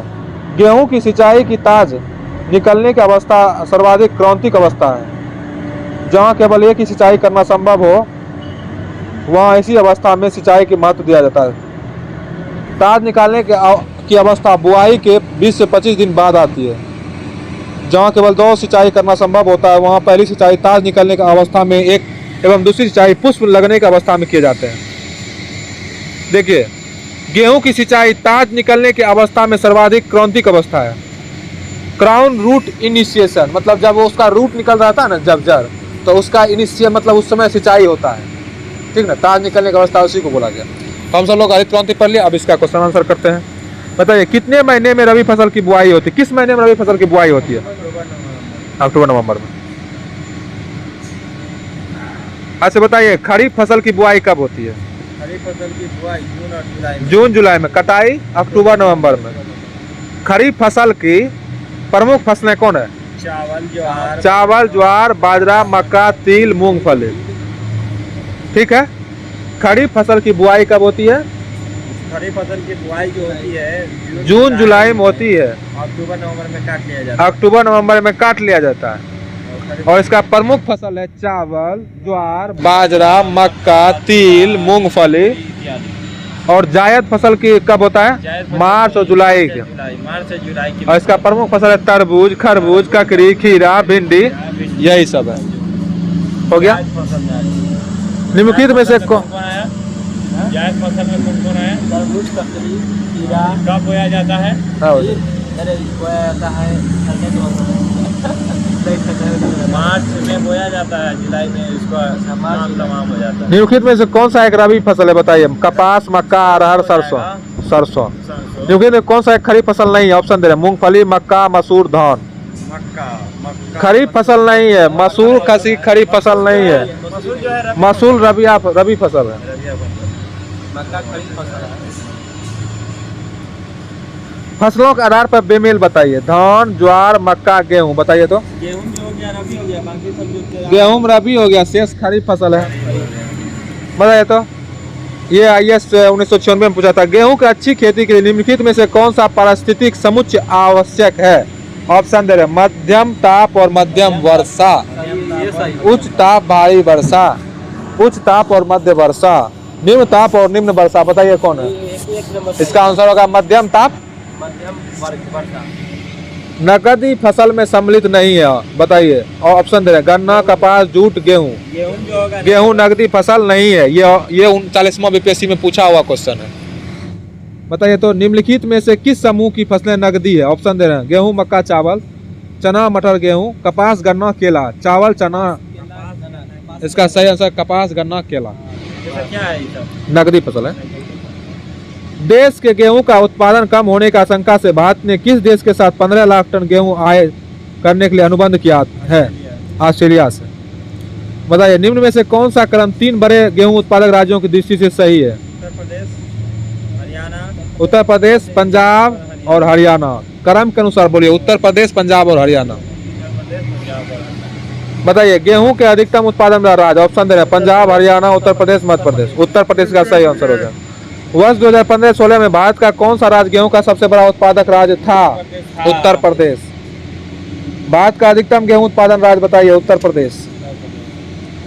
मही सुगंधा किस फसल की प्रजाति है? वही सुगंधा धान धान की है, सुगंधा धान वही सुगंधा धान की है। ठीक है, बताइए किसके उत्पादन में भारत में उत्तर प्रदेश का प्रथम स्थान है? गेहूं उत्पादन। गेहूं और गन्ना के उत्पादन में। निम्नलिखित में से गेहूं की कौन सी प्रजाति प्रेरक उत्परिवर्तन द्वारा विकसित की गई है? सोनार 64, सोनारो 64। गेहूं में बौनेपन का जीन है, बताइए। नोरिन 10, अभी बताए थे ना? नोरिन 10। मैक्रोनी गेहूं सबसे उपयुक्त किन परिस्थितियों में है? असंचित परिस्थितियों के लिए तो होता है मैक्रोन। राज 3077 किसकी प्रजाति है? राज 3077 जो है गेहूं की प्रजाति है, राज 30। 3077 की प्रजाति। अच्छा, पूसा सिंधु गंगा एक प्रजाति है, किसका? इसका गेहूं का। पूसा सिंधु गंगा जो और यूपी 308 किसका प्रजाति है? गेहूं का है, गेहूं का। बताइए वर्ष 2006-07 तथा 2009-10 के दौरान भारत में गेहूं का उत्पादन बढ़ा है कि घटा है? बढ़ा है। 3464 हो गया। निम्नलिखित में से कौन सा एक गेहूं की फसल का रोग है? ब्लास्ट, टिक्का, dust, rust. Rust. Kalyan Sona एक किस्म है, किसका? गेहूं का। गेहूं के साथ 2 फसलों की अरहर की उपयुक्त किस्म है? NA1 बहार, UP-AS 120। बताइए कौन है? इसका सही आंसर है UP-AS 120। बताइए ट्रिटिकेल निम्न में से किन 2 बीजों का संकर है? ट्रिटिकेल, अभी तुरंत बताएं। ट्रिटिकेल निम्न में से? ट्रिटिकेल जो है ना, गेहूं और राई का बीज का संकर है। अच्छा, करनाल बंट किसकी बीमारी है? करनाल बन जो हो गया आपको गेहूं की। करनाल बन गेहूं की। अब देखिए मैक्रोनी गेहूं का वानस्पतिक नाम है, किसका? मैक्रोनी गेहूं का ये वानस्पतिक नाम होगा टिटिकम। Triticum durum. इस तरह से हमारा रबी फसल हो गया। अब खरीफ फसल पढ़ते हैं, ठीक है? खरीफ फसल पढ़िए, पढ़िएगा। चलिए, खरीफ फसल देश के विभिन्न क्षेत्रों में मानसून के आगमन के साथ बोई जाती है और अक्टूबर नवंबर में काट ली जाती है। मानसून जैसे ही आगमन होता है इसका जून जुलाई में बुआई होता है और अक्टूबर नवंबर में काट ली जाती है, ठीक ना? इस ऋतु में बोए जाने वाले मुख्य फसल है धान, ज्वार, बाजरा, मक्का, तिल, मूंगफली। बताइए तो रबी फसल खरीफ फसल कौन है? धान, ज्वार, मक्का, बाजरा, मूंगफली। कौन है ये रबी फसल? सोयाबीन भी खरीफ फसल में शामिल है। सोयाबीन भी खरीफ फसल है, सोयाबीन। धान की खेती मुख्य रूप से असम, पश्चिम बंगाल, उड़ीसा, आंध्र प्रदेश, तमिलनाडु, केरल और महाराष्ट्र, विशेषकर कोंकण तटीय क्षेत्र में, उत्तर प्रदेश और बिहार में की जाती है। सिंचाई की सुविधा का विकास होने के पश्चात पंजाब एवं हरियाणा में भी धान की फसल बोई जाती है। पंजाब और हरियाणा में भी धान की फसल बोई जाती है। धान उष्ण कटिबंधीय फसल है। धान कैसी फसल है? हाँ। इसकी उत्पत्ति दक्षिण पूर्व एशिया में मानी जाती है। इसकी उत्पत्ति दक्षिण पूर्व एशिया में मानी जाती है। धान की फसल के लिए 25 डिग्री से अधिक तापमान एवं 100 सेंटीमीटर से अधिक वर्षा की आवश्यकता होती है। धान की फसल के लिए कितने? 25 डिग्री सेल्सियस तापमान। और देखिए गेहूँ जो रबी फसल में था कितना था? 10 से लेकर 25 डिग्री। हाँ, और उसमें 75 सेंटीमीटर बारिश होती है, लेकिन इसमें 100 सेंटीमीटर बारिश होनी चाहिए धान में। चावल भारत की प्रमुख खाद्य फसलें हैं। आर्थिक चावल कैसी भारत की प्रमुख खाद्य फसलें हैं। लोग सब आर्थिक समीक्षा 2021-22 के अनुसार एवं 2020-21 के अनुसार भारत का 45.1 मिलियन हेक्टेयर क्षेत्र पर चावल की कृषि की जाती है। 45.1 मिलियन हेक्टेयर पर। इस प्रकार कृषि क्षेत्र के अनुसार भारत में सबसे महत्वपूर्ण फसल क्या है? चावल है। चावल खाते हैं। चावल की खेती के अंतर्गत सर्वाधिक क्षेत्र उत्तर प्रदेश में पाया जाता है। सर्वाधिक क्षेत्र उत्तर प्रदेश। इस संदर्भ में पश्चिम बंगाल का दूसरा एवं उड़ीसा का तीसरा स्थान है। चावल में पश्चिम बंगाल किस स्थान पर है? 2019-20 के अनुसार। हाँ, 2019-20 के अनुसार बदलाव हुआ है। बदलेगा तो देख लेंगे। 2019-20 के अनुसार पश्चिम बंगाल। हाँ, बताइए 21-20 के अनुसार प्रति हेक्टेयर चावल का उत्पादन। देखिए आर्थिक समीक्षा 2021-22 के अनुसार भारत में प्रति हेक्टेयर चावल का औसत उत्पादन वर्ष 2019-20 में 2722 किलोमीटर था, जबकि 20-21 में 2713 किलोमीटर है। भारत में धान की उत्पादकता सर्वाधिक कहाँ है? पंजाब में होता पंजाब में होता है। वर्ष 2019-20 में पंजाब में प्रति हेक्टेयर 4035 किलोग्राम धान का उत्पादन। 40-35 हाँ। भारत में दक्षिण भारत का चावल का कटोरा कृष्णा गोदावरी डेल्टा क्षेत्र को कहा जाता है। बताइए भारत में दक्षिण भारत का चावल का कटोरा किसको बोलता है? कृष्णा गोदावरी डेल्टा को कहा जाता कृष्णा गोदावरी डेल्टा क्षेत्र को कहा जाता है। यह क्षेत्र आंध्र प्रदेश के अंतर्गत आता है। चावल के मुख्य उत्पादन क्षेत्र तेलंगाना और रायलसीमा है, जो कृष्णा गोदावरी डेल्टा क्षेत्र में विस्तृत है। ठीक ना? बताइए तो चावल का कटोरा दक्षिण भारत का कृष्णा गोदावरी डेल्टा को भारत में देखिए, भारत में जो है ना 19-20 के अंतिम अनुमान के अनुसार 4 शीर्ष चावल उत्पादक राज्य है। पश्चिम बंगाल हो गया, उत्तर प्रदेश दूसरा नंबर पर, तीसरा पंजाब, चौथा आंध्र प्रदेश है। ठीक है, चावल उत्पादक में हाँ। पहला हो गया 19-20 के अनुसार, हाँ, पहला हो गया पश्चिम बंगाल, दूसरा हो गया उत्तर प्रदेश, तीसरा हो गया पंजाब, चौथा आंध्र प्रदेश। बताइए वर्ष 2020-21 के में 3 शीर्ष चावल उत्पादक राज्य क्रमशः पश्चिम बंगाल, उत्तर प्रदेश और पंजाब है। हाँ। भारत में धान की प्रमुख किस्में बताइए। किस्म जो है जमुना हो गया, करुणा हो गया, जया हो गया, कांची हो गया, जगन्नाथ हो गया, कृष्णा हो गया, कावेरी हो गया, हंसा हो गया, विजया हो गया, पद्मा हो गया, अन्नपूर्णा हो गया, बाला हो गया, रत्ना हो गया। ये सब क्या है? ये सब धान की किस्में हैं।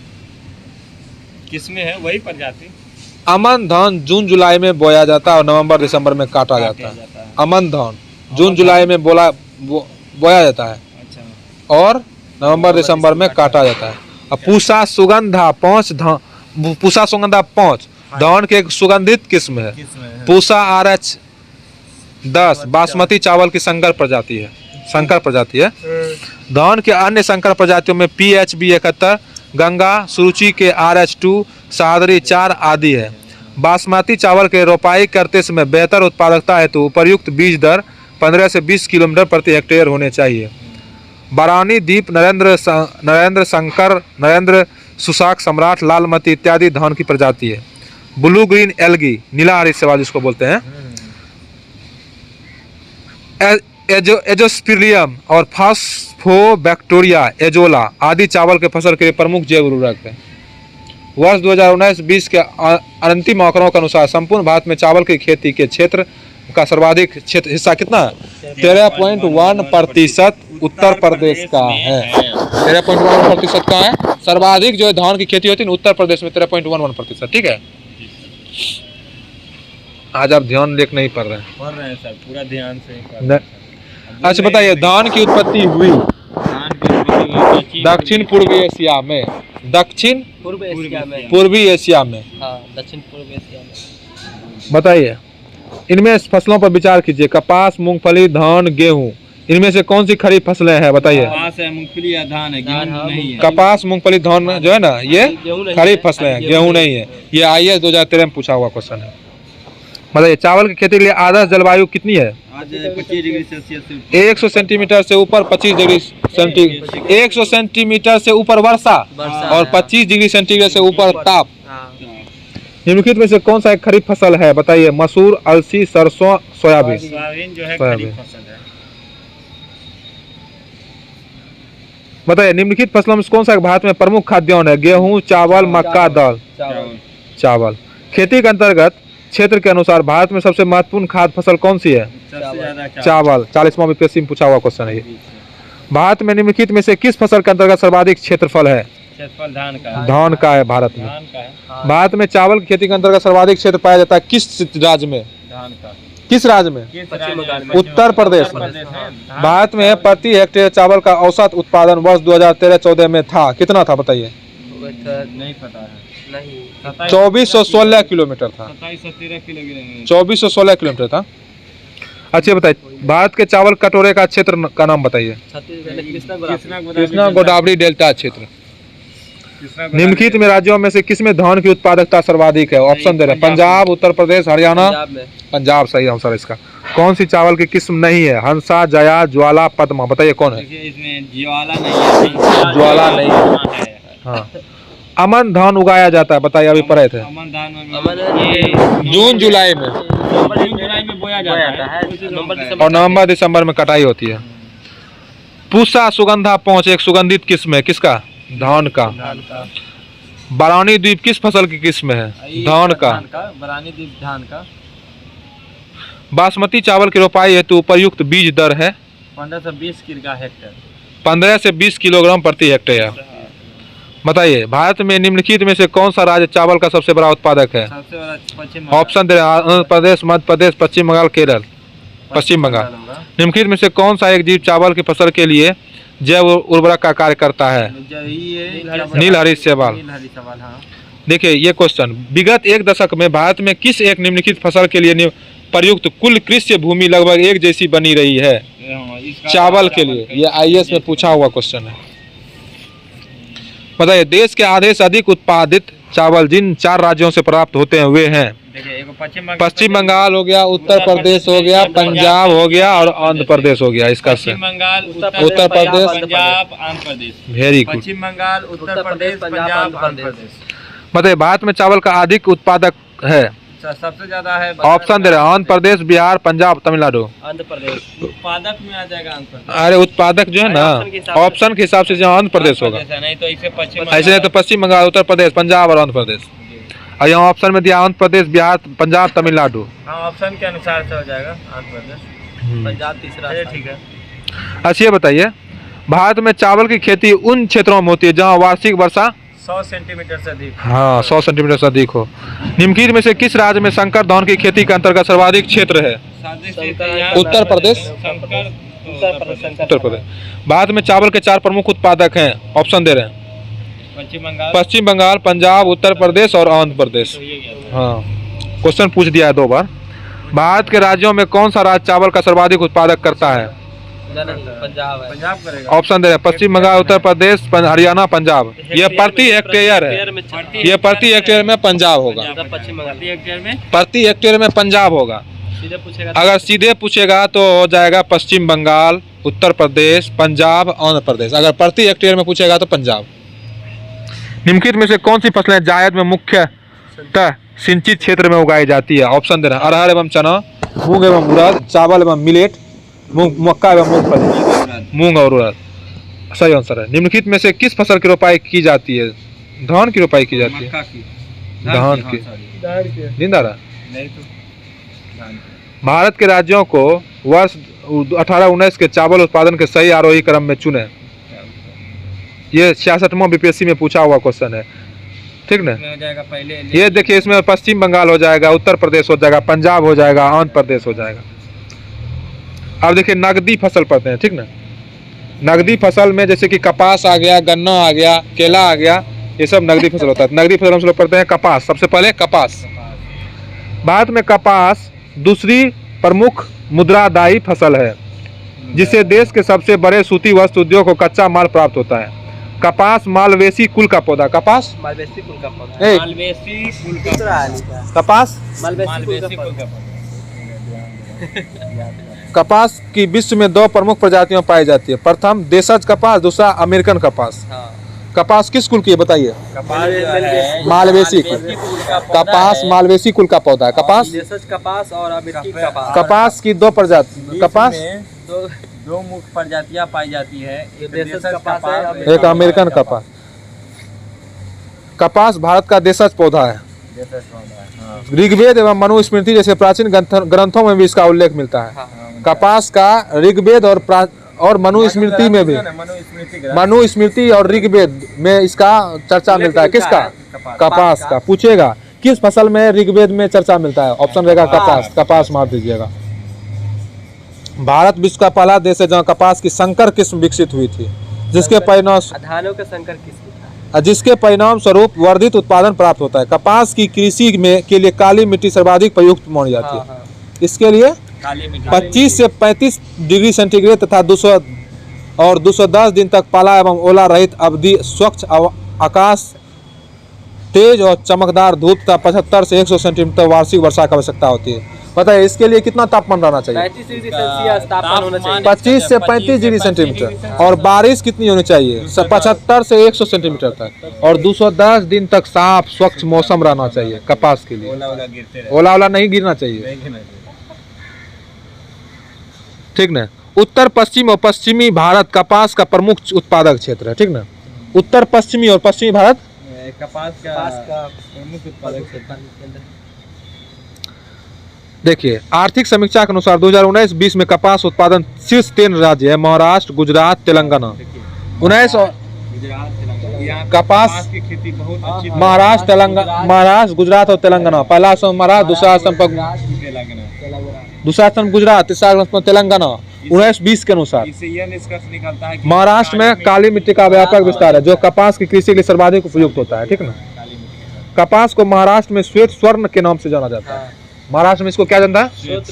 श्वेत स्वर्ण, व्हाइट गोल्ड। गोल्ड के नाम से कपास को जाना जाता है। मध्य प्रदेश में कपास, महाराष्ट्र में मध्य प्रदेश में कपास की कृषि मुख्यतः राज्य के पश्चिमी भाग में मालवा पठार एवं नर्मदा नदी घाटी के क्षेत्र में पाया जाता है। मध्य प्रदेश में मालवा पठार और नर्मदा नदी घाटी में पाया जाता है।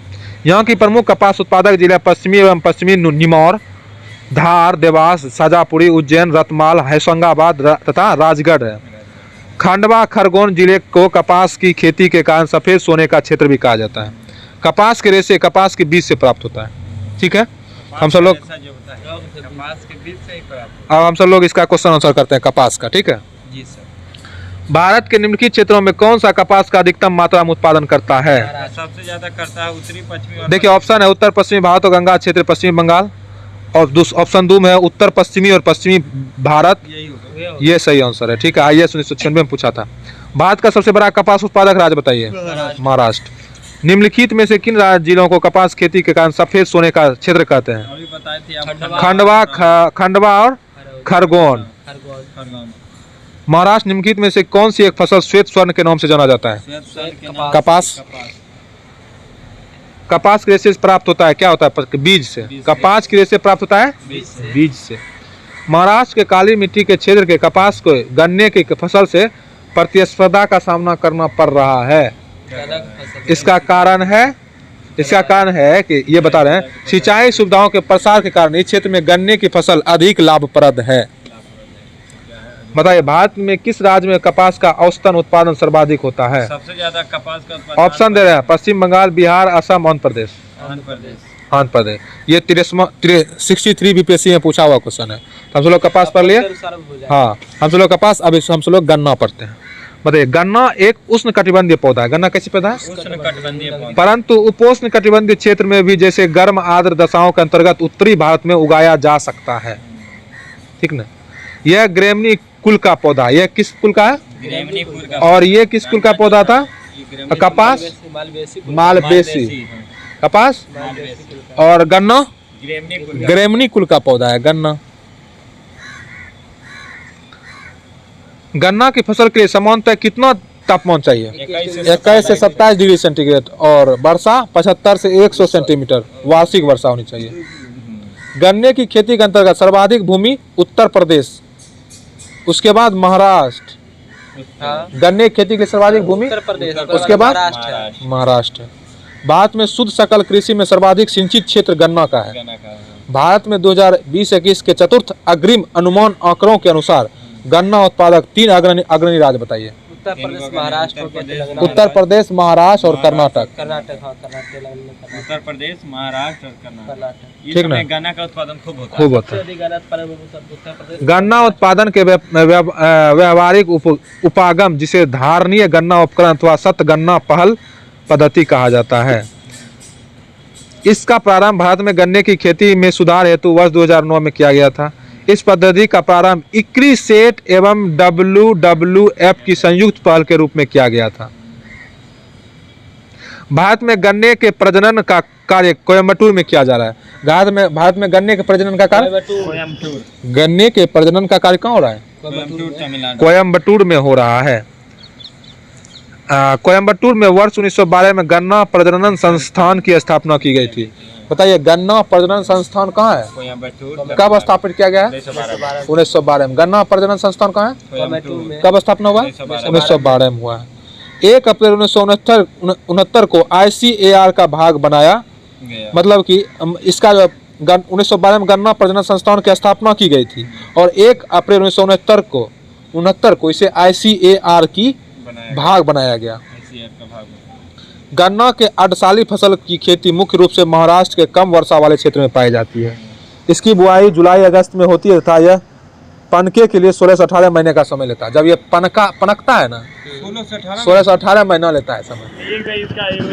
एक बार लगा लीजिए। हाँ साल भर ही रहता है, साल भर से बेसी। 2 साल तक रहता है।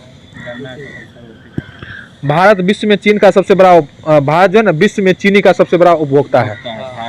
मतलब क्या, मैंने अपने जाता अपने मार लेता है। हाँ चीनी का सबसे बड़ा उपभोक्ता है, जबकि चीनी दूसरे स्थान पर है। जबकि चीन जो है ना जबकि दूसरे स्थान पर है। भारत हो गया उपभोक्ता में, दूसरा चीन हो गया।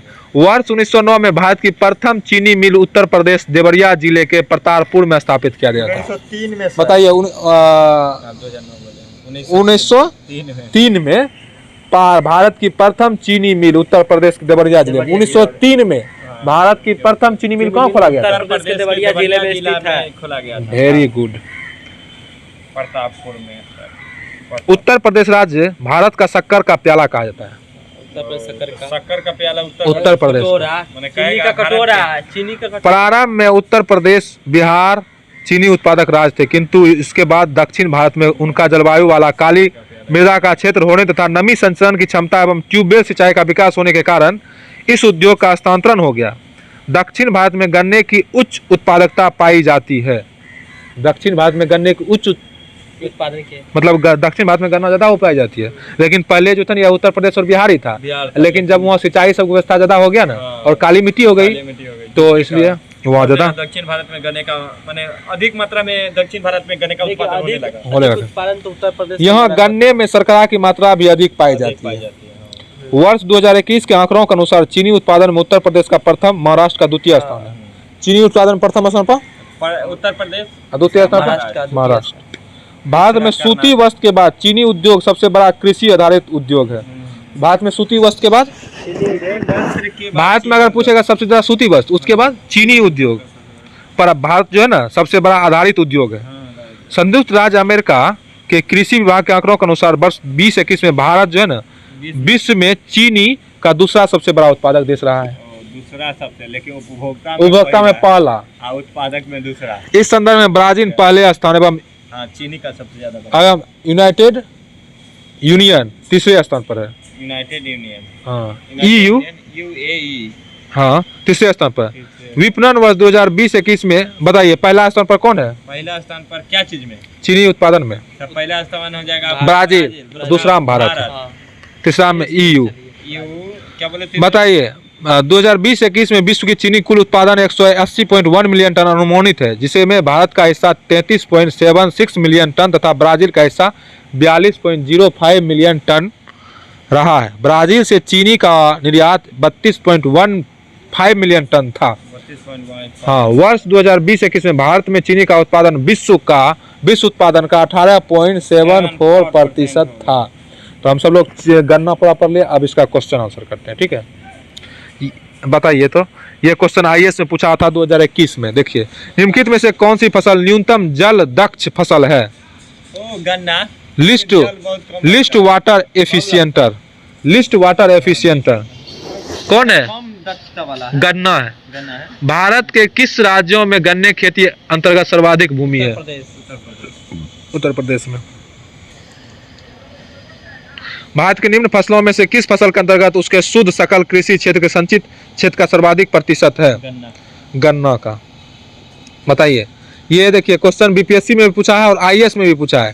क्वेश्चन जो पढ़ रहे हैं, भारत में 4 गन्ना उत्पादक राज्य को घटते हुए क्रम में सही अनुक्रम दीजिए। देखिए पहले उत्तर प्रदेश आ जाइए। हाँ हाँ, तमिलनाडु, आंध्र प्रदेश, घटते हुए क्रम में। ये क्वेश्चन IAS में भी और BPSC में भी पूछ दिया है और दोनों उसी ईस्वी में पूछ दिया है।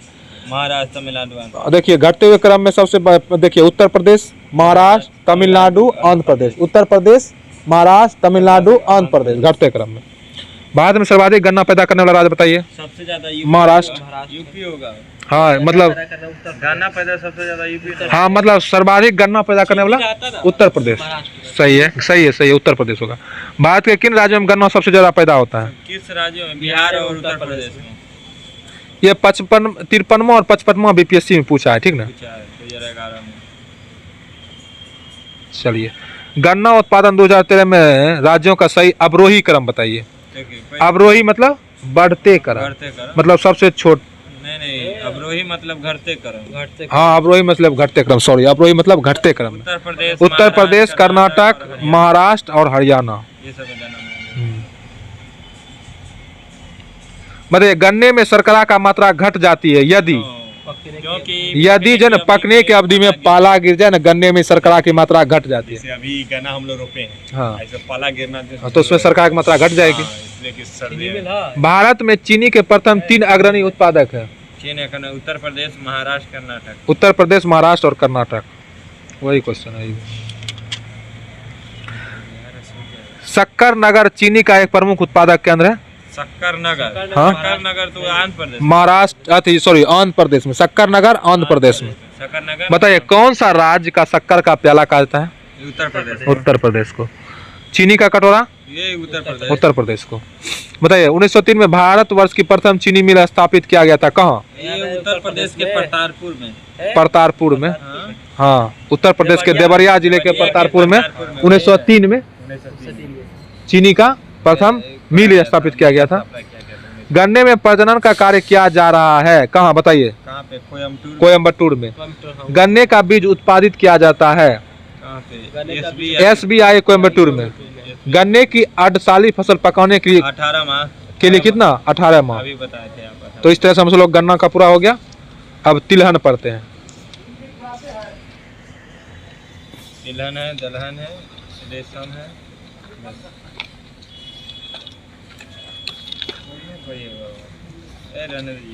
तिलहन को पढ़ लेते हैं।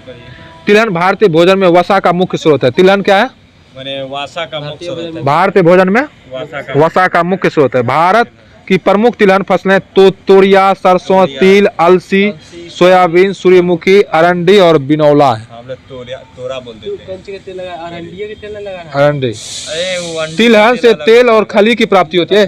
तिलहन से जो होता है ना, तेल और खली प्राप्त होता है, जो कि खली जो मवेशी सब खाता भी है। तिलहन मतलब वो जिसको खलिया बोलते हैं, जिनका उपयोग स्नेहक, वर्निश, औषधि, सुगंधित पदार्थ, मोमबत्ती, साबुन, उर्वरक, पशु आहार आदि के निर्माण में किया जाता है। खली का प्रयोग जो है स्नेहक बनाने में भी, वर्निश बनाने में भी, मोमबत्ती बनाने में भी, पशु का चारा में भी, पदार्थ में, ये सब बनाने में इसका प्रयोग। हाँ, यहाँ आर्थिक समीक्षा 2020-21 के अनुसार भारत में कुल तिलहन 36.1 मिलियन टन अनुमानित है। भारत में तिलहन का सबसे बड़ा उत्पादक राज्य कौन है? राजस्थान। तिलहन का सबसे बड़ा उत्पादक राज्य? तिलहन का सबसे बड़ा उत्पादक राज्य राजस्थान है। इसके पश्चात महाराष्ट्र में मध्य प्रदेश का स्थान आता है, ठीक ना? हाँ, पहला राजस्थान, दूसरा महाराष्ट्र और उसके बाद मध्य प्रदेश। मूंगफली एक प्रमुख तिलहनी फसल है। मूंगफली वानस्पतिक प्रोटीन का अच्छा स्रोत है। मूंगफली उष्णकटिबंधीय पौधा है। इसके लिए 15 से 25 सेंटीमीटर तापमान रहना आवश्यक है और 50 से 80 सेंटीमीटर वर्षा भी चाहिए। और 15 से 25 सेंटीमीटर तापमान होना चाहिए और 50 से 80 सेंटीमीटर वर्षा होना चाहिए मूंगफली के लिए। अभी तिलहन का अभी ना खेती होता है। भारत में मूंगफली को गरीबों का काजू के नाम से जाना जाता है। मूंगफली को गरीबों का काजू कहा जाता है। काजू कहा जाता है तिलहन को। मूंगफली को थोड़ी, मूंगफली तिलहन को। गरीबों का कानून काजू मूंगफली को कहा जाता है। पैकिंग मूंगफली की फसल में होने वाली एक लाभकारी प्रक्रिया है। इसके परागकण के बाद मूंगफली कैसा होता है सर? मूंगफली नहीं खाया, मूंगफली आज खिलाएंगे, चलिए। अच्छा, वो बादाम होता है वो। पैकिंग जो है मूंगफली की फसल में होने वाली एक लाभकारी प्रक्रिया है। इसके परागकण के बाद फूल के अवशेष भाग के आधार से पेग निकलकर जड़ की तरह नीचे की ओर मुड़कर जमीन के भीतर वृद्धि करता है। मूंगफली की फसल के लिए जिप्सम की अधिक मात्रा का आवश्यकता है। मूंगफली फसल के लिए जिप्सम चाहिए। मूंगफली फसल के लिए क्या चाहिए? जिप्सम चाहिए। कैल्शियम सल्फेट की मात्रा भरपूर चाहिए, है ना? मूंगफली का उत्पादन 3 अग्रणी राज्य कौन कौन है? गुजरात, राजस्थान, तमिलनाडु। गुजरात, राजस्थान, तमिलनाडु। गुजरात, राजस्थान और तमिलनाडु। मूंगफली में अग्रणी राज्य बताइए। गुजरात, राजस्थान, तमिलनाडु। तमिलनाडु, राजस्थान, तमिलनाडु। सोयाबीन खाद्य तेल के अलावा प्रोटीन का एक अच्छा स्रोत है सोयाबीन। सोयाबीन के लिए 15 से 25 सेंटीमीटर तापमान होना चाहिए और 40 से 60 सेंटीमीटर बारिश होनी चाहिए सोयाबीन के लिए, ठीक ना।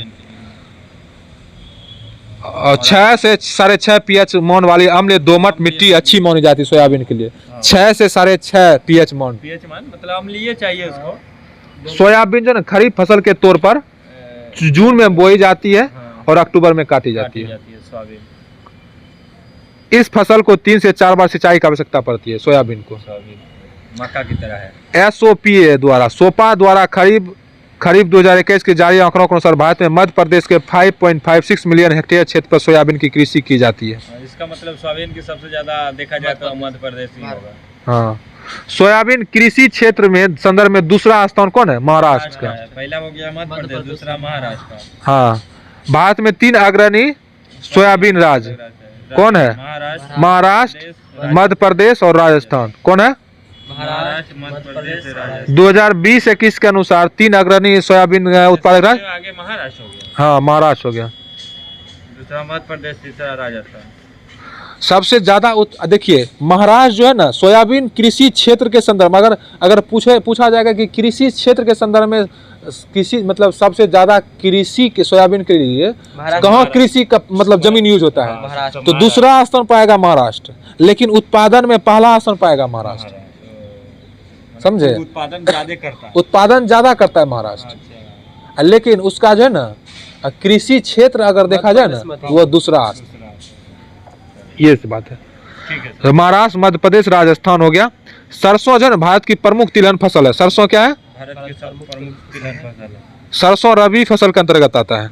सरसों फसल के लिए 15 डिग्री से 25 डिग्री सेंटीग्रेड तापमान तथा 75 से 100 सेंटीमीटर की वर्षा की आवश्यकता होती है। इसकी बुआई अक्टूबर नवंबर एवं कटाई फरवरी मार्च में की जाती है, ठीक ना।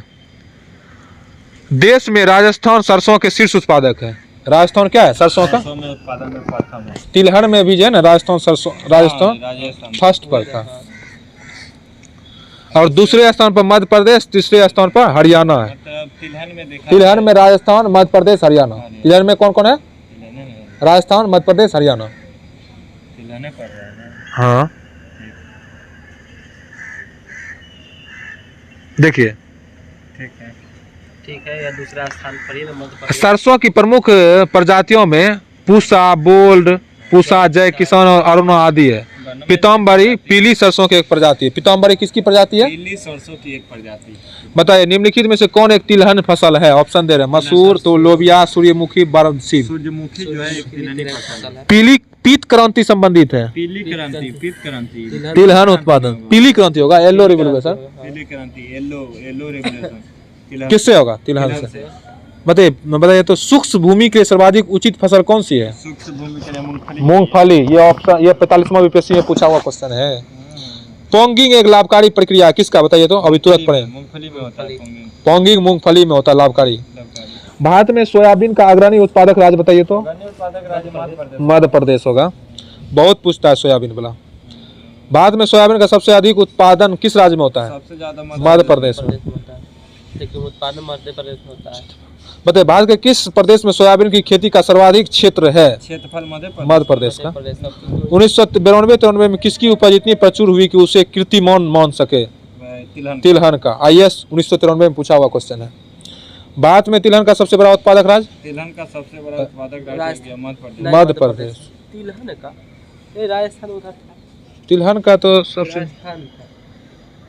देखिए 2018-19 के आंकड़े के अनुसार तिलहन देखिए का सबसे ये बड़ा जो क्वेश्चन पूछा था उसका देखिए ये जो है ना 2018-19 में था कौन? मध्य प्रदेश, लेकिन 20-21 में हो गया राजस्थान, महाराष्ट्र और मध्य प्रदेश हो गया 20-21 में।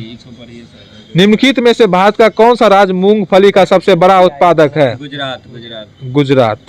ठीक है। हाँ, बताइए मूंगफली के क्षेत्र अंतर्गत कम परंतु प्रति हेक्टेयर बहुत अधिक उत्पादन वाला राज्य कौन है? अधिक तमिलनाडु हो जाएगा। नहीं, ऑप्शन के अनुसार तो इसमें तो देखिए देखिए हम बताते हैं। ये जो है ना मूंगफली का क्षेत्रांतर्गत कम परंतु प्रति हेक्टेयर बहुत अधिक उत्पादन वाला राज्य जो है ना तमिलनाडु होगा 19-20 के अनुसार। ये पंजाब जिले का। तमिलनाडु, गुजरात, राजस्थान, ये 2019-20 है। ये जो है ना 2014 से 14 में पूछा हुआ। उसके अनुसार था। निम्न में से असंबद्ध उत्पादन को बाहर कीजिए। तिल, मूंगफली, अरंडी, सरसों। मूंगफली होगा। मूंगफली, अरंडी, सब देखिए, मूंगफली पौधे की जड़ से प्राप्त होता है, जबकि अन्य सभी पौधे के पुष्प से प्राप्त होता है। तो वही है, रीजनिंग टाइप से क्वेश्चन हो गया। राजस्थान किस वस्तु का प्रमुख उत्पादक है? सरसों। सरसों। वरुणा प्रजाति है किसका बताइए? सरसों का। पूसा बोल्ड एक प्रजाति है किसका बताइए? सरसों का। पीताम्बरी किसकी प्रजाति है?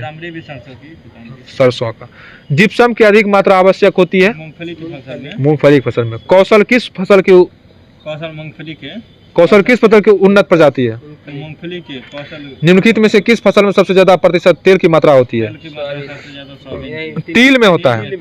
कुसुम एक तिलहनी फसल है, इसका वैज्ञानिक नाम बताइए। इसका करथालम कार्थेमस टिंटिकोरियस। कार्थेमस टिंटिकोरियस कुसुम। हम सब लोग अब दलहनी पढ़ते हैं, ठीक है।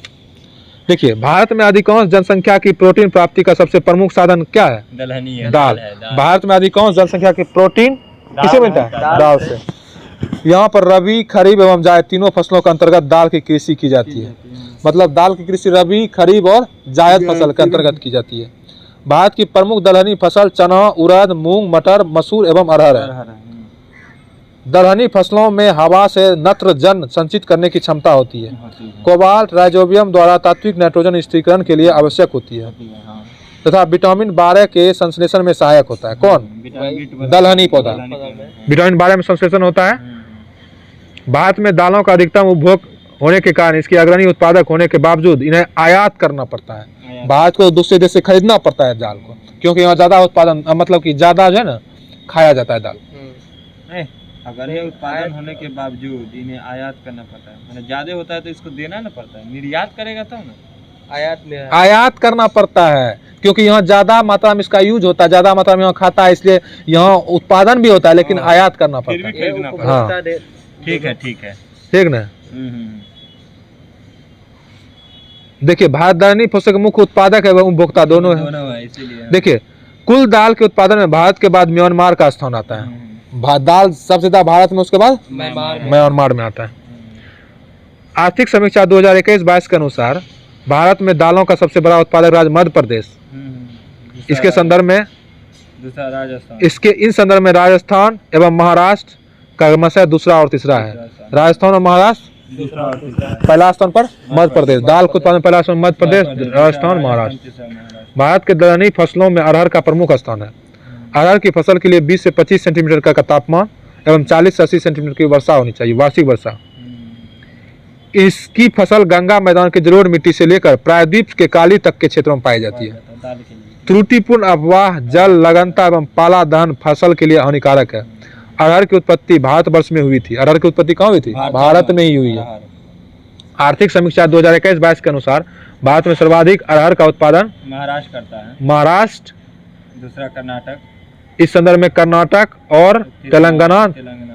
इस संदर्भ में कर्नाटक का दूसरा और तेलंगाना का तीसरा है। पहला जो होता है अरहर सबसे ज्यादा कहाँ होता है? महाराष्ट्र में। दूसरा स्थान पर कर्नाटक, तीसरा में तेलंगाना होता है। मालवीय चमत्कार अरहर की एक प्रजाति है। अरहर की अन्य प्रमुख प्रजातियों जैसे कि अमर हो गया, आजाद हो गया, बहार हो गया, मालवीय हो गया, विकास हो गया, पारस हो गया, ठीक ना। आर्थिक समीक्षा 2021 के अनुसार भारत में चना का सर्वाधिक उत्पादक मध्य प्रदेश है। चना का सर्वाधिक उत्पादक कौन है? मध्य प्रदेश है। फलीदार तथा दलहनी फसल में संतुलित उत्पादक का अनुपात 1:1:2 अथवा 1:2:3 होता है। देखिए, फलीदार अथवा दलहनी फसलों में संतुलित उर्वरक अनुपात या 0:1:1। फलीदार जो हो गया अनुपात होगा 0.111। फलीदार 0.1.1। हाँ, 0:1:1 और यानी तो 1:2:2 अथवा 1:2:3 होता है। दलहनी फसलों में हो जाएगा उर्वरक की मात्रा। हाँ, फलीदार। देखिए, उड़द जो है ना उष्ण कटिबंध जलवायु की फसल है। उड़द यह भारत में खरीफ तथा दक्षिण भारत में रबी और खरीफ दोनों मौसम की फसल है। दलहनी पढ़ लिया, अब हम इसका क्वेश्चन आंसर कर लेते हैं। निम्न में से कौन एक देश दलहनी फसलों का मुख्य उत्पादक तथा उपभोक्ता है? बताइए। भारत। भारत में से निम्नलिखित में से कौन सा एक उत्पादक सामान्यतः निर्यात नहीं किया जाता है? नहीं किया जाता है निर्यात नहीं दाल किया दाल। दाल ही आया जाता है, कहाँ बेटा दे देते भारत में दालों का सबसे बड़ा उत्पादक राज्य दालों का मध्य प्रदेश। मध्य प्रदेश। मध्य प्रदेश है। फसल का प्रकार जिससे हवा से नत्रजन संचित करने की क्षमता होती है? कहती है दाल की। दाल की। दलहनी फसलों के उत्पादन हेतु कौन सा तत्व आवश्यक है? इसमें कोबाल्ट चाहिए। कोबाल्ट। दलहनी फसलों के उत्पादन में कौन सा तत्व आवश्यक है? Cobalt cobalt. कोबाल्ट चाहिए। बताइए निम्नलिखित में से कौन सा सुमेलित नहीं है? नहीं है, पूछिए ना। अरहर, नीलम, अरहर, नीलम ये तो गलत मूंगफली, चंद्रा, है। मूंगफली चंद्रा सही है। मसूर, पंत, L406, सही है। सरसों वरुणा सही है। सरसों, वरुणा, हाँ, ये ये गलत है। ये सही है। अरहर, नीलम ये गलत है। नीलम जो है अरहर की प्रजाति नहीं बल्कि आम की एक प्रजाति है। नीलम अरहर की नहीं है, आम की प्रजाति है। बताइए वायुमंडल के नत्रजन का स्थिरीकरण न करने वाली दलहनी फसल है? दलहनी फसल है, नहीं है। मटर होगा। देखिए इसमें जो है ना, हम देखिए इसका क्वेश्चन बता रहे हैं। वायुमंडल के नत्रजन का स्थिरीकरण न करने वाली दलहनी फसल है। इसका ऑप्शन है चना, मटर, राजमा, मूंग। देखिए चना, मटर एवं मूंग की फसलें वायुमंडल के नत्रजन का स्थिरीकरण करती है, जबकि यह कहना भी गलत होगा कि राजमा फसल वायुमंडल से नाइट्रोजन का स्थिरीकरण एकदम नहीं करती है। राजमा भी थोड़ा थोड़ा करती है। इस तरह से ये क्वेश्चन थोड़ा सा मतलब कि विवादित हो गया, अच्छा नहीं है। अलग अलग शोध के अनुसार जो नाइट्रोजन की स्थिरीकरण क्षमता अलग अलग दिया गया है। इस क्वेश्चन को देख लीजिए। अब देखिए दलहनी फसलों में संतुलित खाद का अनुपात बताइए। 1:2:2। 1:2:2। तो इसमें देखिए क्या क्या रहेगा, 0:1:1 या 1:2:2 या 1:2:3। तो ये ऑप्शन क्या दिया हुआ है? नीचे पढ़िए उसका। सब पढ़ दिए। तो अरहर का जन्म स्थान बताइए। अरहर का जन्म स्थान अपना भारत में हुआ। भारतवर्ष। मालवीय चमत्कार एक प्रजाति है ये अथी का किसकी? अरहर का। निम्न में कौन सुमेलित है? ऑप्शन दे रहा है अरहर, बहार, जो, PBW 343, चना, अर्पणा, धान, LW 1014। बताइए कौन सुमेलित है? अरहर, बहार का। बहार एक प्रसिद्ध प्रजाति है किसका? अरहर का। मटर की पत्ती विहीन प्रजाति है, मटर की पत्ती विहीन जाति है अर्पणा। ठीक ना? क्या आप सब लोग रेशम पढ़ना चाहते हैं? तो हम सब लोग आज कृषि का बहुत ही चैप्टर पढ़ लिए। बहुत आगे हम और कृषि का ही चलेगा, रेशम चलेगा, चाय एवं रबर चलेगा। तो कृषि अभी खत्म नहीं हुआ है और अन्य बागवानी फसलें चलेगी। तो इस तरह से हम सब लोग आगे कल करेंगे। चलिए मिलते हैं नेक्स्ट सेशन में, तब तक के लिए धन्यवाद। जय हिंद।